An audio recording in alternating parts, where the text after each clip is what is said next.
Defective mentality আমরা শুনেছি, defective people আমরা শুনেছি, এরকম ডিফেক্টিভ শব্দটা আমাদের কাছে অনেক পরিচিত।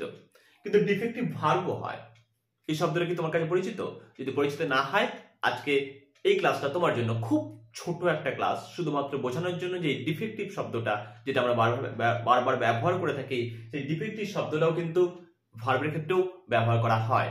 Hello friend, welcome to my YouTube channel learn English with Himadri sir. আর আমি হিমাদ্রি স্যার তোমাদের সাথে আজকে আলোচনা করব ডিফেক্টিভ ভার্ব সম্পর্কে। ডিফেক্টিভ ভার্ব কি? অ্যাকচুয়ালি ডিফেক্টিভ জিনিসটা বোঝার আগে আমাদের বুঝতে হবে ডিফেক্টিভ কথার অর্থ কি। ডিফেক্ট মানে যেটা সঠিক নয়। আমরা সঠিক বলতে কি বুঝি? একটা জিনিস বা একটা ব্যক্তি বা বস্তু যাই হোক না কেন, যার প্রত্যেকটা পার্ট, প্রত্যেকটা অংশ যেন সঠিকভাবে কাজ করে, অর্থাৎ যে রুলস অ্যান্ড রেগুলেশন মেনে বাকিটা চলে গেলে তার মধ্যে ঠিক সেই রেগুলেশন মানা হয়। মানুষের ক্ষেত্রে ডিফেক্টিভ মানে কি? সমাজে আমরা যে নিয়মগুলো মেনে চলি, যে জিনিসগুলো আমাদের শরীরে ঠিকঠাক থাকা দরকার, সেই নিয়ম যদি আমি মানতে না পারি, তাতে যদি আমার অসুবিধা হয়, মানতে যদি আমার সমস্যা হয়, ব্রেনে যদি অসুবিধা, তাহলে বলি ডিফেক্টিভ ব্রেনের মানুষ।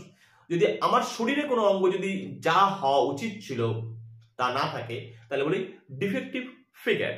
তাহলে এই যে ডিফেক্টিভ, তাহলে ভার্বের ক্ষেত্রে ডিফেক্টিভ কি? ভার্বের ক্ষেত্রেও তাই। যদি ভার্বের যে রুলস গুলো হয়, সেই রুলস গুলো যদি মেনে না চলে, তাহলে তাদেরকে বলা হয় ডিফেক্টিভ ভার্ব। তাহলে ডিফেক্টিভ ভার্ব বলতে ভার্বের জানার আগে ভার্বের কি কি রুলস হয় সেটা জেনে রাখাটা আমাদের পক্ষে খুবই দরকার। ভার্বের জন্য কি কি রুলস আছে? প্রত্যেকটা ভার্ব, রেগুলার হোক ইররেগুলার ভার্ব হোক, যে ভার্বগুলো আছে, রেগুলার যে ভার্বগুলো আমরা ব্যবহার করি, তাদের কিন্তু প্রত্যেকের কিছু ফর্ম আছে। আমাদের হিউম্যান বডি যেমন ফর্ম হয়, যেমন প্রত্যেক জিনিসের ফর্ম হয়, সেরকম ভার্বের একটা ফর্ম আছে। কিরকম? প্রত্যেকটা ভার্ব পাস্ট টেন্সে পরিবর্তন হয়, প্রত্যেকটা ভার্ব পাস্ট পার্টিসিপল ফর্মে পরিবর্তন হয়, প্রত্যেকটা ভার্বের সাথে আইএনজি যোগ করে প্রেজেন্ট পার্টিসিপল ফর্ম তৈরি করা যায়, প্রত্যেকটা ভার্ব অ্যাকর্ডিং টু টেন্সে তাকে বিভিন্ন জায়গায় বিভিন্ন রকম অর্থে ব্যবহার করা যায়। কিন্তু এই যে ভার্বের ফর্মগুলো, এই যে ভার্বের রুলস গুলো, এই সমস্ত ফর্ম যদি কোনো ভার্বের না থাকে, তাহলে সেই ভার্বটা কি হবে? Defective verb. তাহলে ডিফেক্টিভ ভার্ব বলতে আমরা সেই ভার্বগুলোকে বুঝি যে ভার্বগুলো অ্যাকচুয়ালি ভার্বের সমস্ত ফর্ম যেগুলো হয়, সেই ফর্মগুলোকে তারা মেনে চলে না, বা তাদের সেই সমস্ত রকমের ফর্ম হয় না, তাদেরকে আমরা বলি ডিফেক্টিভ ভার্ব। এক্সাম্পল হিসাবে কি দেখাতে পারি ডিফেক্টিভ ভার্বে? আমরা দেখাতে পারি আমাদের মডাল ভার্বগুলোকে। মডাল ভার্বগুলো আমি এখানে যদি লিখি একটু, ক্যান, কুড, মে, মাইট,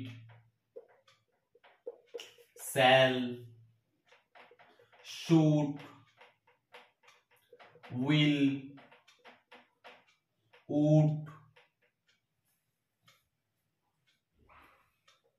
এই যে ভার্বগুলো আমি যে কটা ভার্ব লিখলাম, আরো কিছু ভার্ব আমি এখানে নোট করেছি তোমাদের জন্য। সেগুলো হচ্ছে যেমন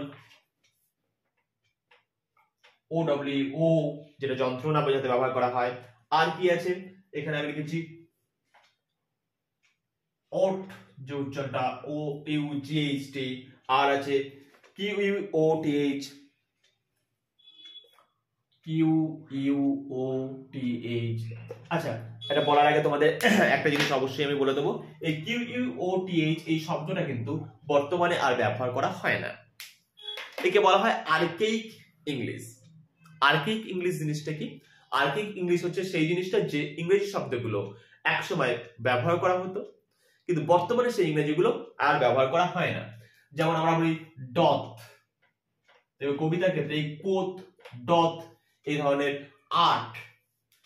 আমরা সেলফি ডিজাইন করেছিলাম হু আর্ট দাও, এটা কোশ্চেন মার্ক। এই আর্ট অ্যাকচুয়ালি এখন ব্যবহার করা হয় না। এই আর্টের মিনিং কখনোই কিন্তু এ আর টি, আর্ট মানে আমরা যে শিল্প বলি সেটা করতে যাবো না। এই আর্ট অ্যাকচুয়ালি হচ্ছে এ আর ই, যেটা আমাদের মডার্ন ইংলিশ। কিন্তু আর্কেইক ইংলিশে এটা ছিল আর্ট, আর দাও ছিল হচ্ছে, দাও বর্তমানে হচ্ছে মডার্ন ইংলিশে ইউ, এটাই টি এইচ ও ইউ, দাও হচ্ছে আর্কেইক ইংলিশ। সেরকম ডথ হচ্ছে অ্যাকচুয়ালি এটা হচ্ছে ডাজ।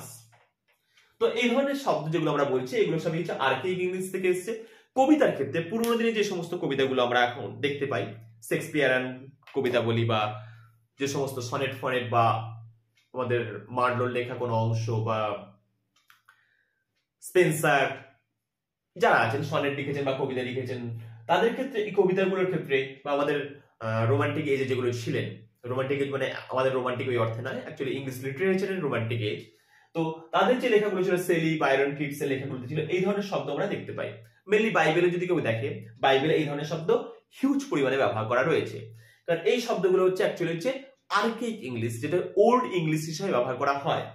মডার্ন ইংলিশ বা প্রেজেন্ট ইংলিশে কিন্তু এই ধরনের শব্দগুলোর আর ব্যবহার নেই। তাই পুরনো যে কবিতাগুলো আছে কবিতার মধ্যে আমরা দেখতে পাই। তো আমার এটা বিষয়বস্তু হচ্ছে ছিল না, যাকে পেলাম যখন আর্কেইক ইংলিশটা তোমাদেরকে বুঝিয়ে দিলাম।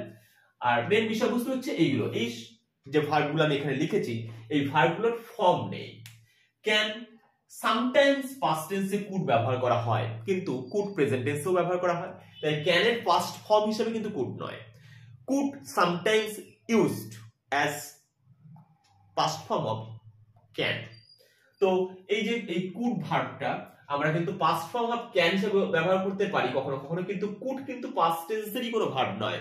কুড আবার প্রেজেন্ট টেন্সেও কুড হিসেবে ব্যবহার করা হয়। যেমন বলতে পারি could you give me a cup of tea, same as would. Would you give me a cup of tea? Just make a request. Request ব্যবহার করার সময় কিন্তু এই ধরনের শব্দগুলোকে আমরা প্রেজেন্ট টেন্সেও ব্যবহার করি। তাহলে এগুলো অ্যাকচুয়ালি যদি ক্যানের আমরা পাস্ট ফর্ম বা ক্যানের পাস্ট পার্টিসিপল ফর্ম যদি খুঁজতে যাই আমাদের কাছে এই ধরনের কোনো ফর্ম নেই। তাহলে এই যে শব্দগুলো আমরা লিখেছি এগুলোর অ্যাকচুয়ালি যে কটা ফর্ম বললাম, প্রেজেন্ট ফর্মটা দেখতে পাচ্ছি, সামটাইমস পাস্ট আছে, কখনোই পুরোপুরি পাস্ট টেন্স নেই, আর পাস্ট পার্টিসিপল নেই, আর প্রেজেন্ট পার্টিসিপল কখনোই আমরা ক্যানের সাথে K A N I N G যোগ করতে পারবো, ক্যানিং জায়গার নাম হয়ে যাবে, বাট দুটো এন দিয়ে যোগ করবো হবে না। বলে স্যার উইলের সাথে উইলিং হয়, WLLING উইলিং, কিন্তু এই উইল আর এই উইল কিন্তু এক নয়। অ্যাকচুয়ালি WILL উইল, এই উইলটা কিন্তু অ্যাকচুয়ালি একটা রেগুলার ভার্ব যার অর্থ হচ্ছে ইচ্ছা প্রকাশ করা, ইচ্ছা প্রকাশ বা ইচ্ছা। তো সেক্ষেত্রে উইলের সাথে আইএনজি যোগ করে উইলিং হয়, সেটা কিন্তু ইচ্ছা অর্থে। কিন্তু এই উইল কিন্তু মডাল ভার্ব, এই উইল কিন্তু মডাল ভার্ব নয়, এটা কিন্তু একটা অলরেডি একটা রেগুলার ভার্ব হিসেবে ব্যবহার করা হয়, এই কিন্তু মডাল নয়। তাই স্পেলিং এক হলেও দুটো কিন্তু আলাদা ভার্ব।